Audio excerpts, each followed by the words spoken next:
Thanks to all my supporters, links are down below in the description if you want to help out the channel. Hey guys, welcome to a new series on the channel called Model Monday. This series will basically cover a bunch of models that I have learned in my free time and teach that to you guys. Now I am by no means an advanced modeler, so I'm going to be learning along with you guys.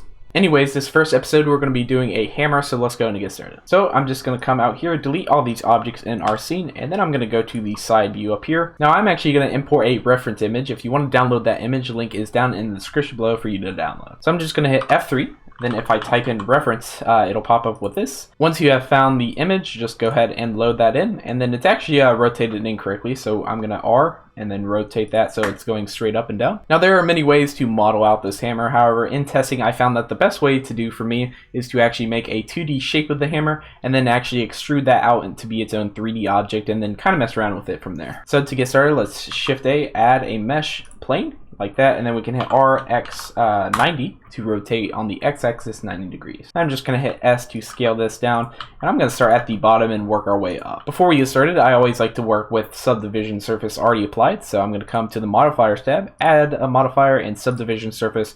All this does is just smooth out our object, which is going to look really good. I'm just going to increase the levels to a 3 or a 4, just so we have some more subdivision. Okay, so now let's go into edit mode by hitting tab. Now if you are new to edit mode, there are 3 different selection types. That is going to be the vertice, the edge, and then the face. To cycle between the 3, you can either come and hit these buttons up here, or I'm just going to hit 1, 2, and 3 for vertice, edge, and face. Okay, so first we actually want to have the whole shaft of the little hammer. So what we're going to do is come hit 2 on your keyboard to go to edge select. I'm going to select this little top edge up here, and then I'm just going to hit G, Z, and move that all the way up here to the basically where it meets the metal right here, and then I can just hit S to scale that down. I just want to do a rough shape of this little hammer, and then we can add some more detail on. Okay, so now that I have the bottom and then the top the correct length, you can see that it's basically a huge oval right now. So to actually add in some more detail, we can add what's called a edge loop in. An edge loop is basically just an edge inside of an object. So if I go ahead and Control R, to add an edge loop, you can see that this little line pops up. And basically what that's doing is it's going to divide our little rectangle in half. However, if you want to scroll up and make many edge loops at the same time, you can actually use your scroll wheel and you can make multiple at the same time. We're just going to stick with 1 for this tutorial, so I'm just going to scroll that back down so we only have 1. Then I'm going to put it so it's long ways like this, and I'm just going to put this all the way up here to where this little handle juts out a little bit. And now basically I just need to hit S to scale that up until it's right around there. And now we just need to add in a lot more edge loops to actually get the shape of our little handle. So what I'm going to do is I'm going to come up here and turn this little X-ray feature on just so we can see this a bit easier. Now I'm just going to add another edge loop, so again Control R. And I'm just going to position this down here. You can see that we're now starting to actually shape the object. So we can actually use this to our advantage and actually add a lot more edge loops to actually curve out this section. So I'm going to come here, add another edge loop like that, bring that up, and then scale that down. And we're just going to continue doing this until we have the basic shape. So again, Control R, bring that up, scale that out.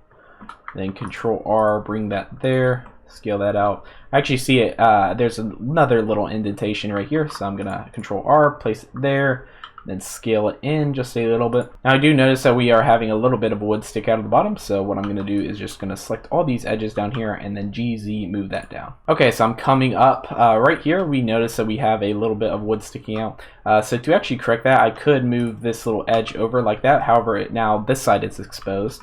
So what I'm going to do is hit 1 to go to vertice select, and then if I select this vertice, I can move that over. So it doesn't affect this side, it only affects this side. We will notice down here we are having that same issue, so I'm just going to select these 2 right here and then move that over. Okay, so now our handle is looking pretty good. Now let's do the rest of the hammer. So up here, I'm going to add another edge loop right here just so we can get that little surface. And now you can see that when we get to the metal, it actually juts out a little bit. So we need to go ahead and go into edge select again. And then we need to hit E to extrude, and that basically just creates a new face upwards. And so down here, we can add another edge loop, again, Control R, and I'm just going to hit S to scale that out like that. We can see it's not really giving us the thing that we want. And so what we're going to do is add another edge loop, and hopefully that'll start to round everything off right here. We might need to add one just right here. And then everything, we can just select everything right here and then just move that down a little bit. And now we actually have that load jutting out. Okay, now I notice that we have actually affected some of the area down here. We can see that it's not as pronounced as it was before. So let's add another edge loop. right there. And then just to be safe, we'll add one right there just so it's more defined. Okay, so let's go to edge select. I'm going to come up here, GZ, move that to the top. I'm just going to select this vertex, make it right there. And now actually comes the fun part, and that's to make these shapes up here. So let's go ahead and add an edge loop right here. I'm basically just trying to divide this into an easy workable area. So now that we have this, we can actually have this little edge right here. And if I hit E to extrude, we can extrude that out here. And then we need to scale this down. I'm basically just trying to follow the wireframe to make sure that it's following the actual image of the hammer. We can always come back later and add some more detail.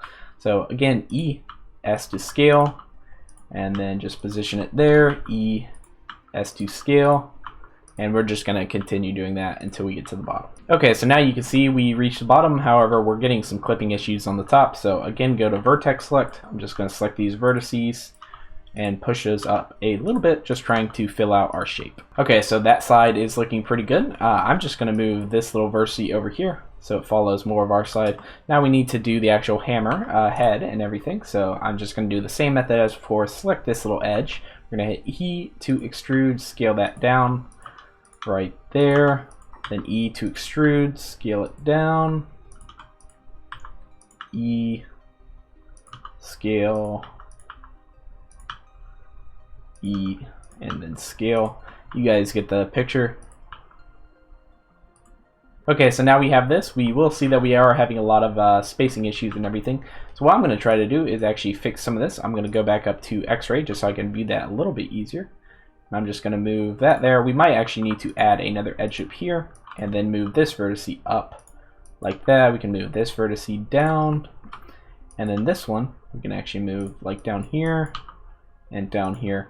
Just basically try to move your vertices to fill out the shape. It might require some tinkering, but once you get the hang of it, it's not too bad. Okay, and lastly, we can see down here we are having some over correction issues. So I'm just going to select these vertices and bring these up a bit.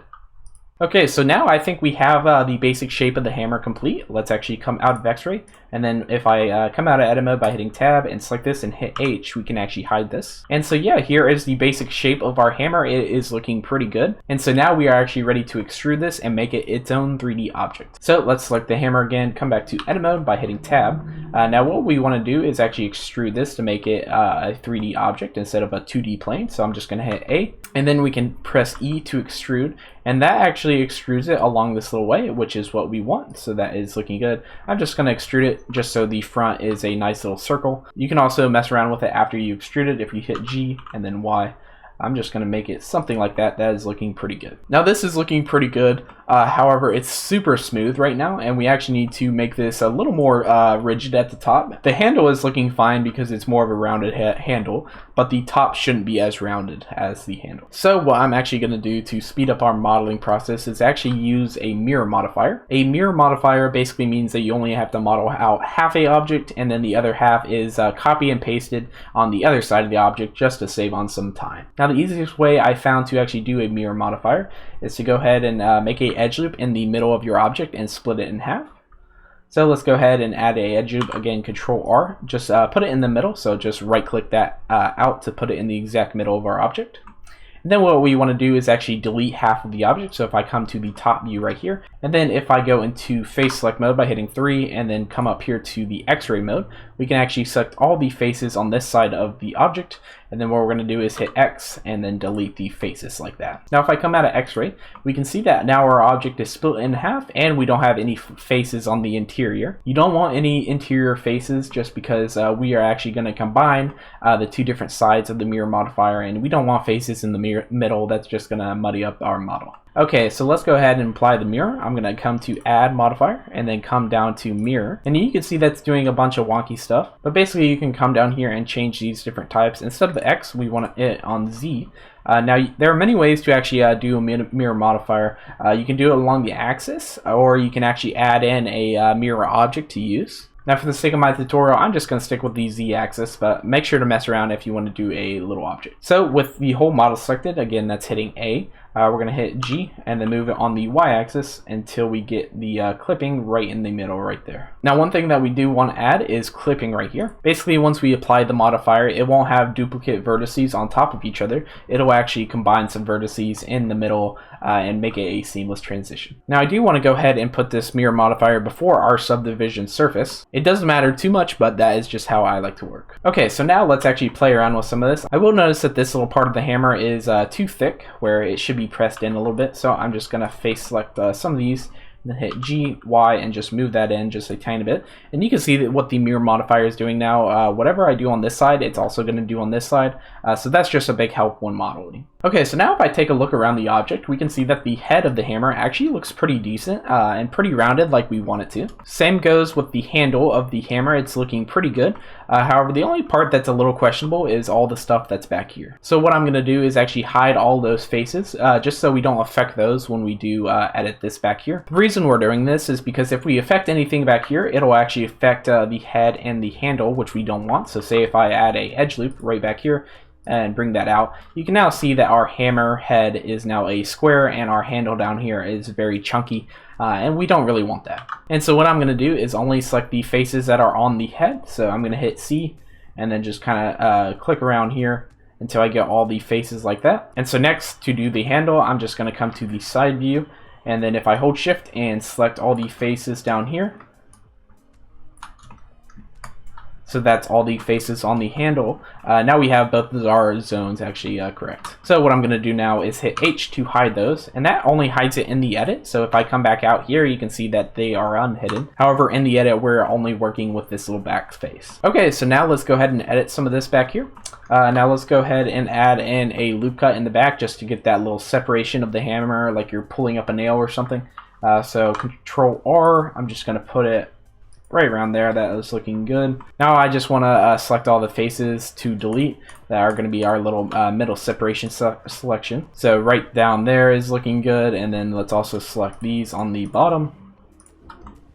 And so once you have all of those, I'm just going to hit X and delete the faces. Okay, so now we're having this weird separation, and we actually need faces there that we just deleted. So what we can do to stitch this back up is actually go to vertex select, so that's 1. And then I'm just going to select all these different vertices.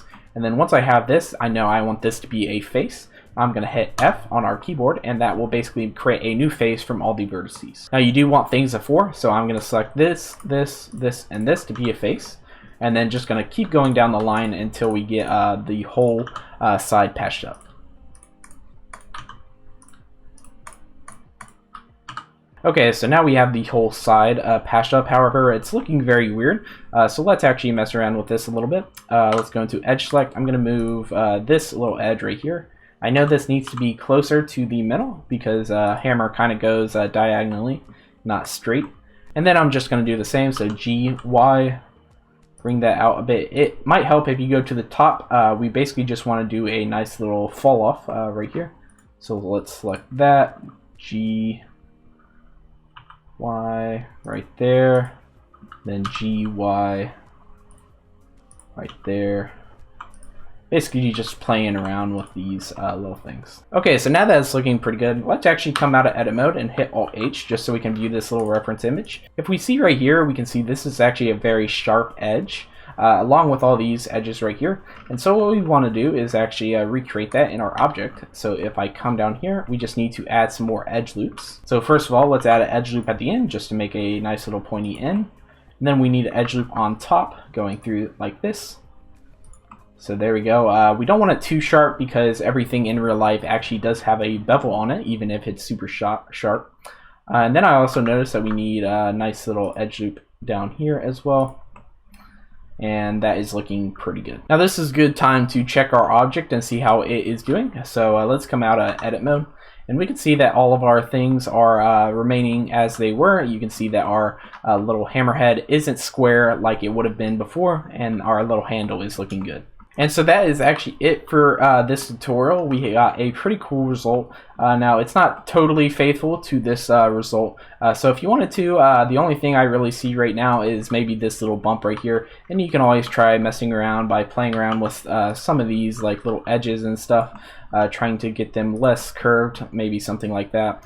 One final thing that I forgot to mention is that if you wanted to go ahead and apply all the modifiers to actually have this move around and stuff, say if I actually want to move this around right now, I'm not having too many issues. However, you might have issues in the future since we haven't applied any of these.